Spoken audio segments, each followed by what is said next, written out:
の時間はアダプティブファッションが日常を変えるというテーマで、トミー・ヒルフィガーのアダプティブと、モデルの皆さんとの、パネルディスカッションをしていきたいと思います。というわけで、ご登壇者の方々をご紹介いたしますと、まず、僕の右手から、村上要さんです。はい、WWD ジャパンの編集長をされています。どんなコレクションピースでも気づいたら展示会で袖を通しているほどの洋服好き。あ、そうなんだ。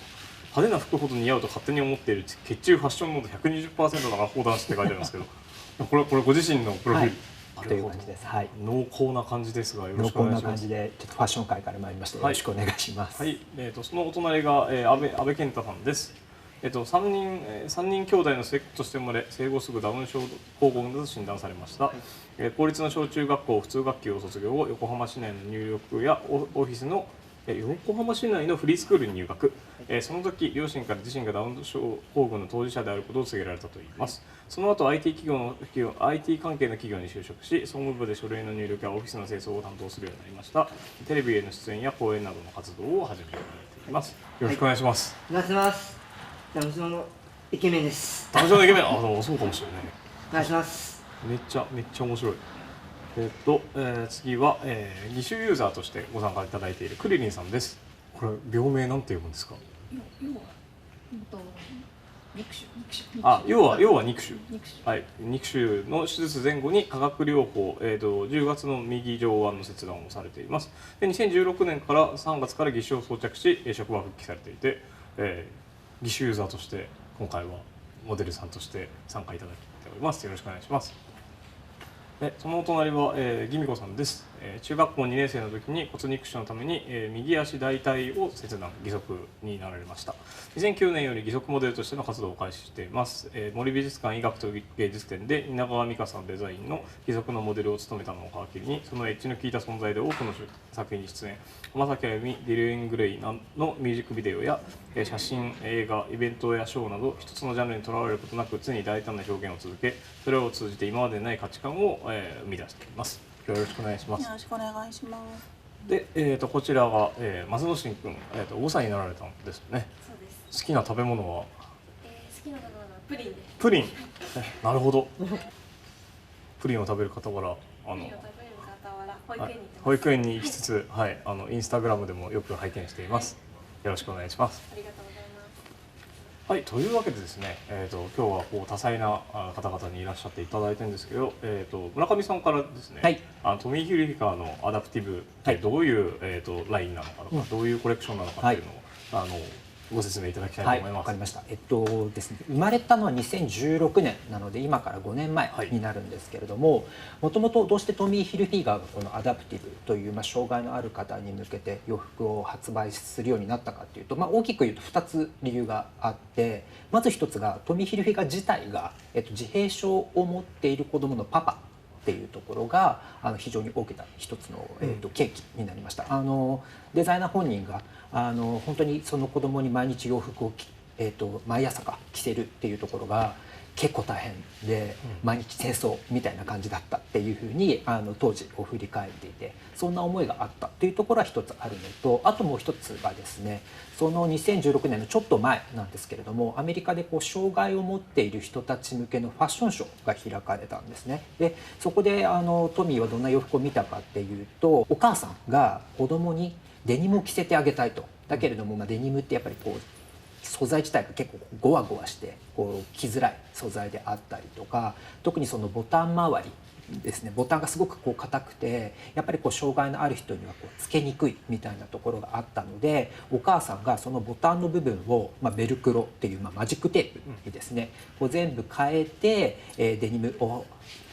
子供にあげてみたところ、すごく子供が喜んで履いてくれて、でそのままそれがファッションショーにまでつながってっていうものを見た時に、ファッションの力で本当にその障害のある人たちっていうのがもっと幸せになれるのかもしれないっていうふうに考えて、トミー・ヒルフィガーというブランドから誕生したというのが今から5年前になります。実際着用されている方々に、ちょっと感想を聞いてみたいなと思うんですけれど、まず安倍健太さんから、どうですか、その服が？はい、気に入ってます。気に入ってる。なるほど。はい、次はクリリンさんに。私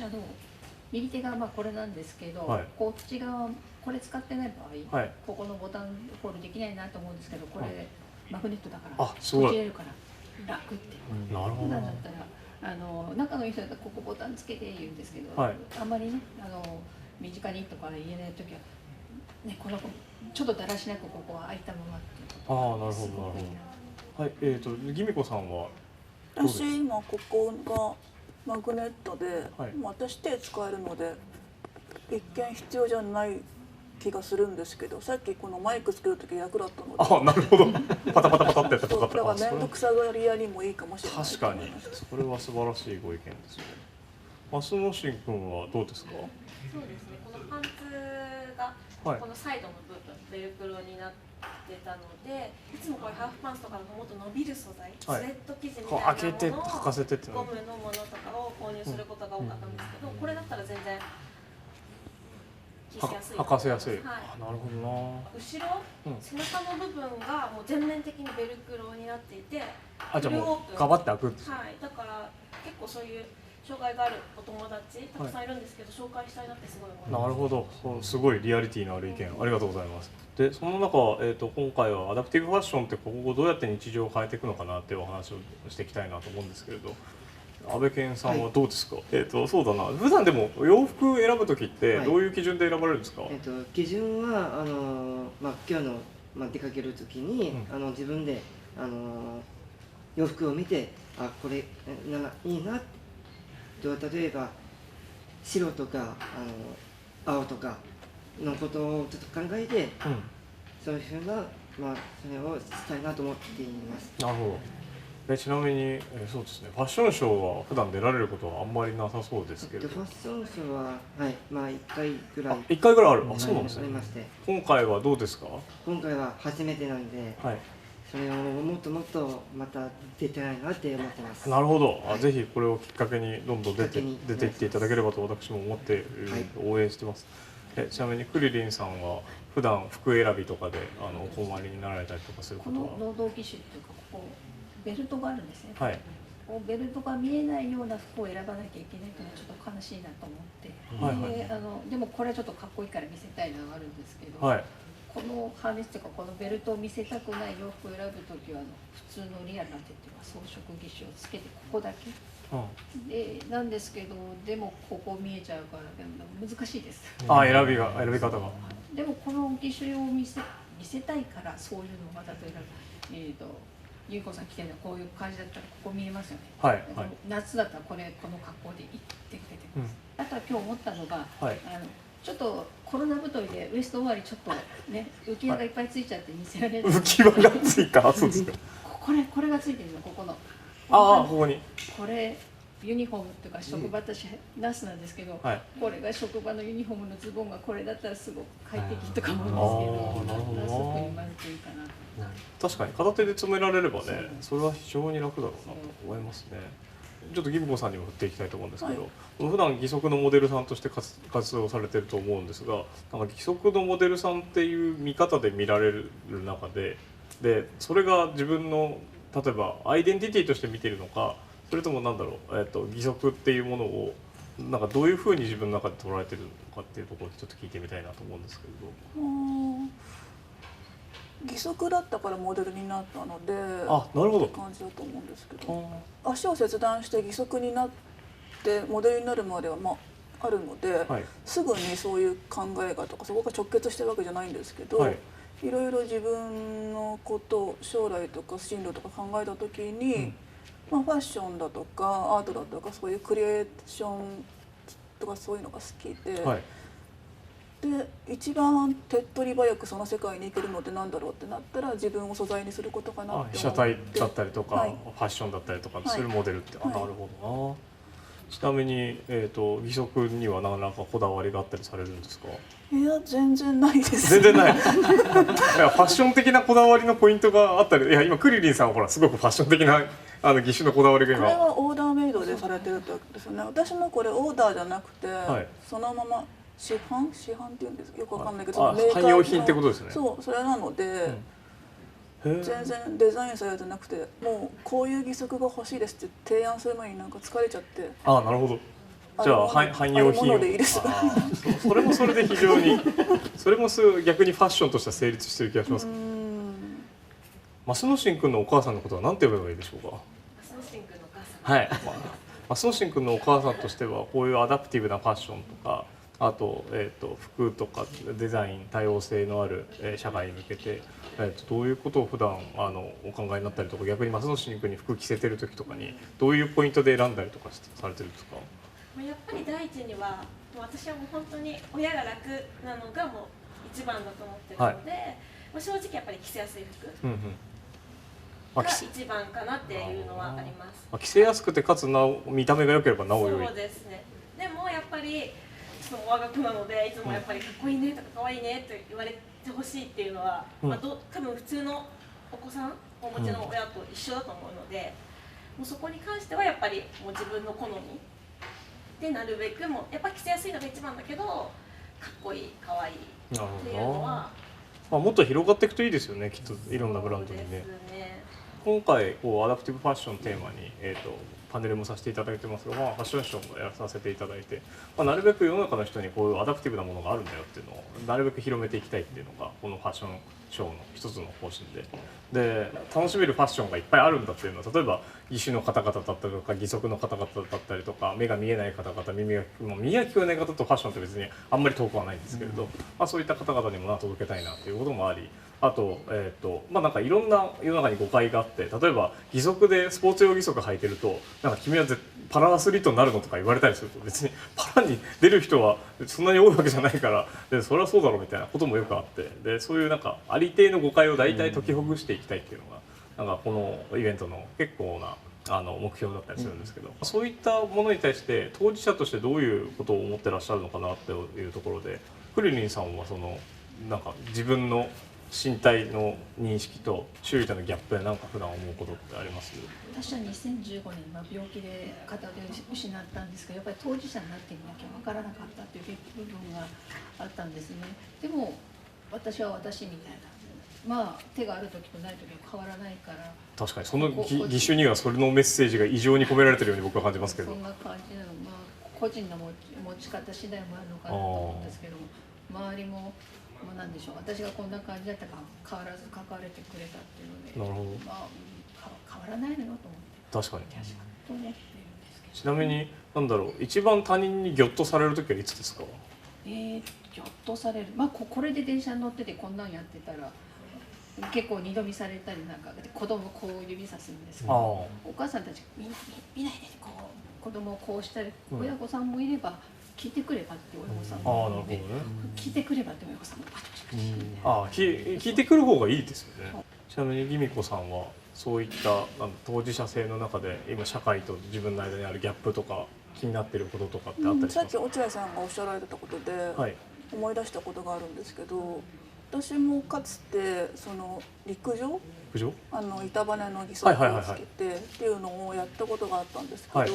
やっぱりやるとすごいパラリンピック目指せとかすごいですよね、あれ。あとなんかで、私やってた時すごく私しかレーンにいなかったんですよ。なるほど。一人で走る。なんか大体義足の女子で陸上やるって人がいなくて、私レーンに一人しかいないので全ての大会で金メダルみたいなことになって、インタビュー受けたらインタビュアーになんかこうヨーヨーと目指すパラリンピックですかみたいな聞かれるみたいなのが、それすごくなんか違和感を感じて、私こんな爽やかじゃないのにパラリンピックが爽やかかどうかは全く分からないけどだけどなんかあと障害者って結構アートだったりとかスポーツで消化されることが多いよなって思ったんですよね。っていうのの全部こう反逆じゃないですけど裏目にこうやってきて、私なんかアンニュイなのが売り出しみたいな感じで今に至る感じなんですよ。なるほど、それは素晴らしくよくわかります。なんかね、みんな熱血で走れるわけでもないしね。いや別に走るのは誰だって走るだろう、ジョギングぐらいするんだからって思うけど、もっと軽い気持ちで健康のためにだとかで運動させてもらったらいいんだけど、突然なんかね、世界一を狙えって言われるね、公園でキャッチボールしてる人がいたら大リーガーになるのって聞かないですもんね。それはよくわかるな。確かに増野慎君と普段例えばお出かけされたりとかする中で、なんかこの周囲に対してなんかコメントがあれば。そ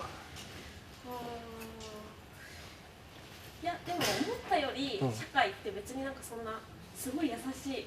ていうのをすごい思ってて、なるほど。なんかもうしんちゃんがその障害があると分かった時に、もうすごい落ち込んだし、自分もやっぱりすごい落ち込んでたところあるんですけど、でも実際そんなに変わらないっていうのがあって、なんか社会って優しいんだなってすごい思います。なるほどな。僕も自分の長男が生まれた時にたまたま後進交外列で生まれてきたので口にずっと手術までテープがいっぱい貼ってあって。でこうベビーカーで連れてるといろんな人がこう、見てくるわけですけれど、なんかいつの間にかだいぶ慣れてきて、そうなんですよね。慣れちゃうんですよね。そう慣れちゃって、なんか意外とあるなっていうので、なんかで手術のために小児科の病院とか通うと、なんかそこで子供がなんか例えば他のいろんな障害をお持ちの方だったりとか、あと小児科なんでいろんな方いるわけですけれど、いろんな子供もいるからいろんなもんでいいんじゃないかなと。大人としては思うようになって、そういった観点でいうと意外と世界は寛容なんですけどね。でも実際そういう人に会ったことないですね。そうですか。みんなめちゃくちゃ優しいかなかっていう気持ちになる時の方が多い。なるほど。私多量にそういうじじいばばあに会ってですね、私はよくムカついてることがありましたけれど、それはきっとお住まいのところが非常に治安がよろしいところなんですないかもしれないですけど、地域差と人間差はめっちゃあるかもしれない。なんだこいつって思うこと僕はめっちゃありますけどね。というわけでこういった話をでもオープンにこういう話ができる場とかね、そういったことをどう当事者の方が思ってるんだっていうことを、そこを含めぜひ何らかの形を伝えられたらと思うので、今回お集まりいただきありがとうございました。ありがとうございました。どうぞ。言いたいんですけども、男性とか障害者を差別はやめてほしいです。はい。そういうコメントなんで使ってください。お願いします。なるほど。そうか。ごめん。ちなみに差別されてると思ったことありますか？ないんですけども、なんか全体でなんか見てると、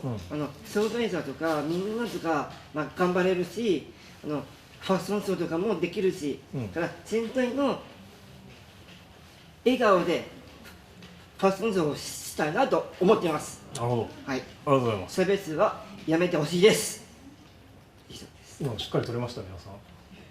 はい。重要なメッセージだってご本人がおっしゃってる。なるほどね。確かにね。はい。なんか僕も世の中差別がなくなっていくといいなと思いますし。ていうかなんか差別それ自体を禁止されたおかげでよくわからないなんかムードを作られちゃうのが一番嫌だなって思って。